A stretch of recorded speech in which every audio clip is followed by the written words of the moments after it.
जय नारायण बच्चों, आज हम सभी क्षितिज पाठ्य पुस्तक के काव्य खंड के पाठ 11 रसखान के सवैये पाठ से उनके सवैयों का भावार्थ जानेंगे। प्रथम सवैया। मानुष हो तो वही रस खाने बसों ब्रज गोकुल गाँव के ग्वारन। जो पशु हो तो कहाँ बस मेरो चरो नित नंद की धेनु मझारन। पाहन हो तो वही गिरी को जो कियो हरि क्षत्र पुरंदर धारन। जो खग हो तो बसेरो करो मिली कालिंदी कुल कदम्ब की डारन। अब बच्चों, आप सब सोच रहे होंगे कि ये सवैया इस तरह क्यों पढ़ा गया, क्योंकि यह काव्य है बेटा। तो इसमें आपको काव्य को सस्वर वाचन करना होता है और यहाँ आप लय में ही आपको काव्य पढ़ना होता है। तो मैंने आपको एक तरीका बताया कि आप कैसे इस काव्य को सस्वर वाचन कर सकते हैं। अब हम इसके शब्दार्थ पे पहले बढ़ेंगे, तब इसका अर्थ जानेंगे। मानुष का अर्थ है मनुष्य।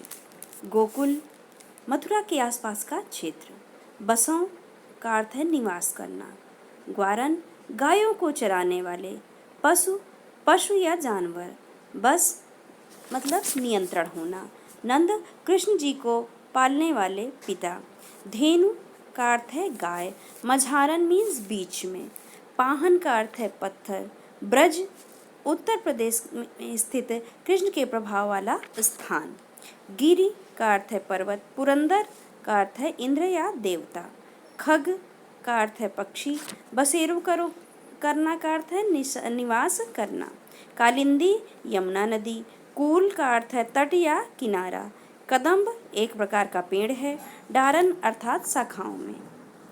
अब हम प्रथम सवैये का भावार्थ जानेंगे कि यहाँ जो प्रस्तुत पंक्तियों में कवि कहना चाह रहे हैं कि श्री कृष्ण एवं उनके गांव गोकुल ब्रज के प्रति लगाव जो है वह रसखान का वह अनन्य है। और रसखान जी मानते हैं कि ब्रज के कण कण में श्री कृष्ण बसे हुए हैं। यही कारण है कि वे अपने प्रत्येक जन्म में ब्रज की धरती पर जन्म लेना चाहते हैं। अगर उनका जन्म मनुष्य के रूप में हो तो वो गोकुल में ग्वालों के बीच में जन्म लेना चाहते हैं, और यदि पशु के रूप में हो तो वो गोकुल की गायों के बीच घूमना फिरना चाहते हैं। यहाँ कहने का अर्थ ये है कि इससे कोई फर्क नहीं पड़ता कि उनका जन्म मनुष्य में योनि में हो या पशु योनि में हो। उनका सिर्फ ये मानना है कि अगर उनका जन्म हो मनुष्य के रूप में तो वह ब्रज के जो गोकुल गांव है उसके ग्वालों के बीच में वह अपना समय बिताएं, और अगर पशु के रूप में उनका जन्म हो तो वह प्रतिदिन नंद बाबा की गायों के बीच में रहें। और इसके आगे भी उन्होंने कहा कि अगर वो पत्थर भी बने, कि पाहन हो, पाहन या अर्थात पत्थर, कि अगर पत्थर भी बने तो उसी गोवर्धन पर्वत का पत्थर बनना चाहते हैं जिसे श्री कृष्ण ने इंद्र के प्रकोप से गोकुल वासियों को बचाने के लिए अपनी उंगली पर उठाया था। कि पत्थर भी किस पर्वत का बनना चाहते हैं? गोवर्धन पर्वत का, कि जिसे श्री कृष्ण ने छुआ था।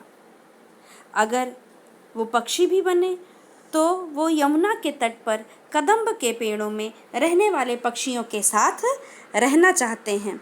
इस प्रकार कवि का कहना यह है कि चाहे कोई भी जन्म हो वो रहना ब्रज की भूमि पर ही चाहते हैं।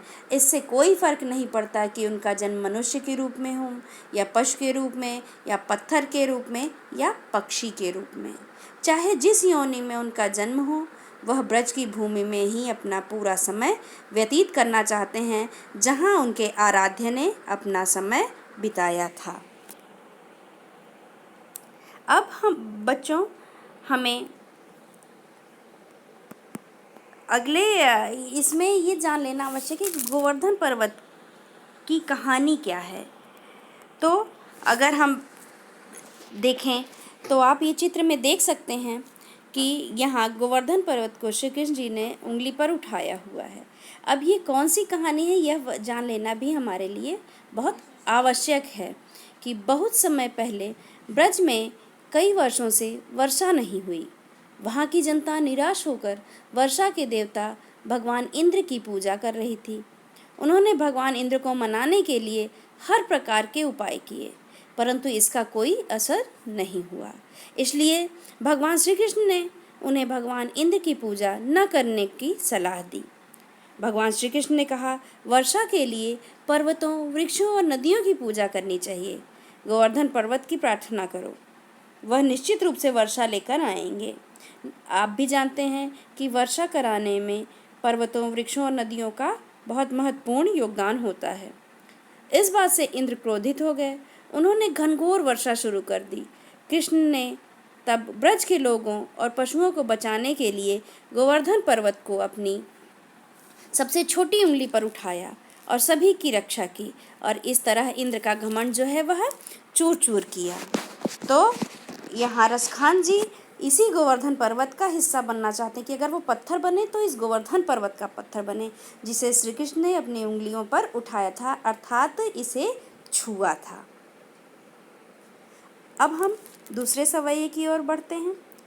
या लकुटी और कामरिया पर राजती हूँ पुर को तजी डारों, आठहूँ सिद्धि नवों निधि के सुख, नंद की गाय चराए बिसारों, रस खाने कबोइन आखिन सो ब्रज के बन बाग तडाग निहारो, कोटि के कल धात के धाम करील के कुंजन ऊपर बारों।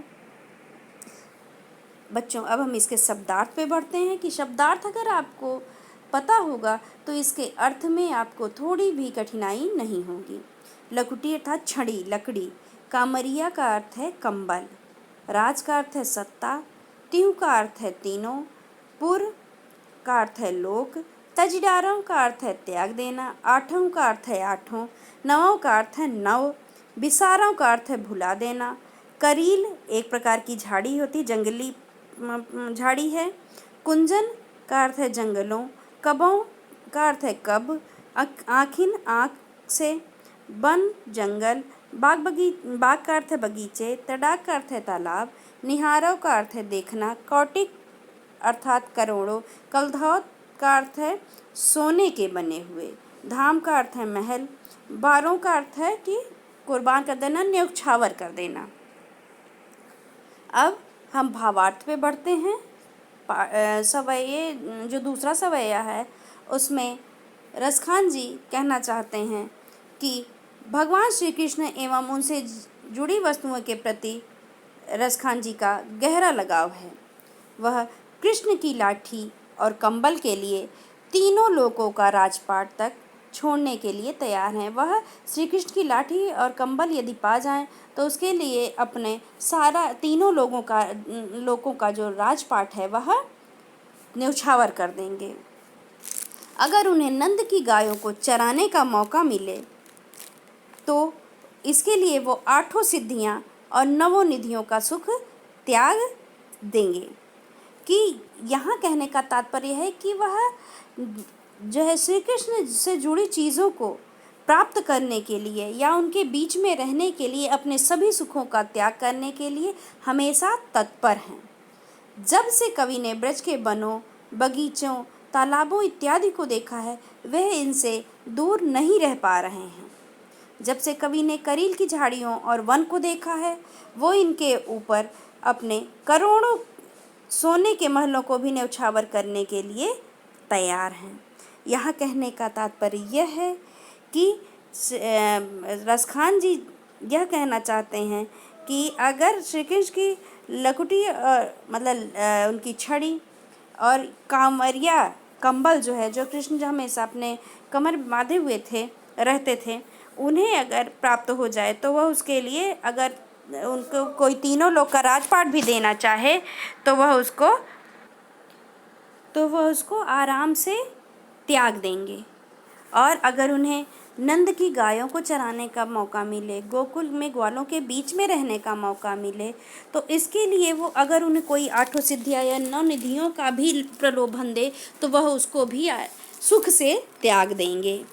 यहाँ श्री कृष्ण के जो लीला भूमि है, वहाँ के बनों, तालाबों, बगीचों आदि को देखकर रसखान इसे अपने को उससे दूर नहीं कर पा रहे हैं, क्योंकि उन्हें वहाँ कहीं न कहीं अपने आराध्य श्री कृष्ण की अनुभूति हो रही है।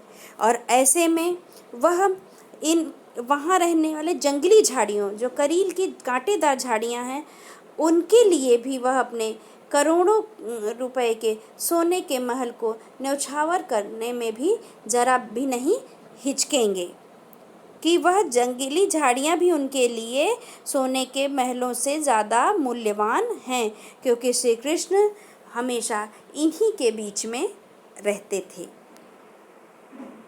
अब यहाँ जिन 8 सिद्धियों और 9 निधियों की बात आई, उसे आपको जान लेना आवश्यक है। और करील जो कांटेदार वृक्ष होता है, वह कैसा होता है?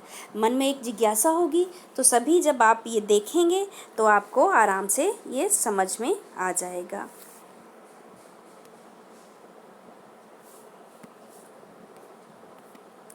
आठों सिद्धियाँ आपकी अणिमा, महिमा, गरिमा, लघिमा, प्राप्ति, प्राकाम्य, ईशित्व और वशीत्व, ये 8 अलौकिक सिद्धियाँ कहलाती हैं।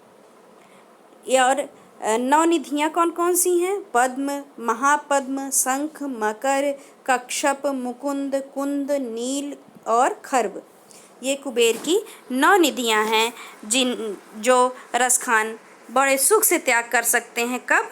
जब उन्हें ब्रज में रहने का अवसर मिले या कृष्ण की चीज़ों से जुड़ने का अवसर मिले। और चित्र में आप करील के जंगली झाड़ियाँ देख सकते हैं कि किस प्रकार ये कांटेदार झाड़ियाँ होती हैं। तो इन कांटेदार झाड़ियों के लिए रसखान जी स्वर्ण के भवन भी त्यागने को तैयार हैं। धन्यवाद।